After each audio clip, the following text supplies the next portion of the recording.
ভারতীয় পর্যটকদের জন্য সংযুক্ত আরব আমিরাতের ভিসা পাওয়া কঠিন হয়ে উঠেছে। মধ্যপ্রাচ্যের এই দেশটি ট্যুরিস্ট ভিসার নতুন নিয়ম চালু করায় ভারতীয়দের ভিসার আবেদন গণহারে বাতিল হচ্ছে। মঙ্গলবার 10 ডিসেম্বর ভারতের ইংরেজি দৈনিক টাইমস অফ ইন্ডিয়ার এক প্রতিবেদনে এই তথ্য জানানো হয়েছে। প্রতিবেদনে বলা হয়েছে, রেকর্ড অনুযায়ী অতীতে আমিরাতের ভিসার জন্য ভারত থেকে আবেদন করা হলে প্রায় 99% মানুষই ভিসা পেতেন। সেখানে নতুন নীতি কার্যকর হওয়ায় ভিসার আবেদন বাতিলের হার রেকর্ড সংখ্যায় বৃদ্ধি পেয়েছে। ফলে ভারতীয় পর্যটকরা হতাশার পাশাপাশি আর্থিকভাবে ক্ষতির মুখোমুখি হচ্ছেন। টাইমস অফ ইন্ডিয়া বলেছে, উপসাগরীয় অঞ্চলে দেশটিতে ঘুরতে যাওয়ার পরিকল্পনা করা পর্যটকদের জন্য ভিসার কঠোর নীতি কার্যকর করা হয়েছে।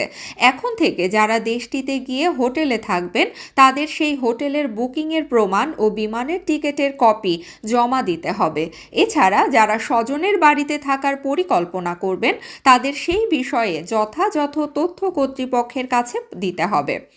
ভারতীয় ট্রাভেল এজেন্সি প্যাশিও ট্রাভেলসের ডিরেক্টর নিখিল কুমার বলেন, বিমানের টিকিট ও হোটেলের বুকিং কনফার্ম থাকা সত্ত্বেও আমিরাতের ভিসার আবেদন বাতিল করা হচ্ছে।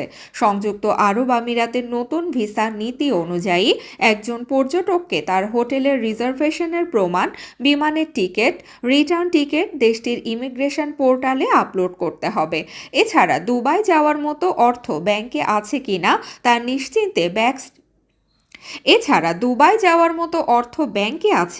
তা নিশ্চিন্তে ব্যাংক স্টেটমেন্টে জমা দিতে হবে।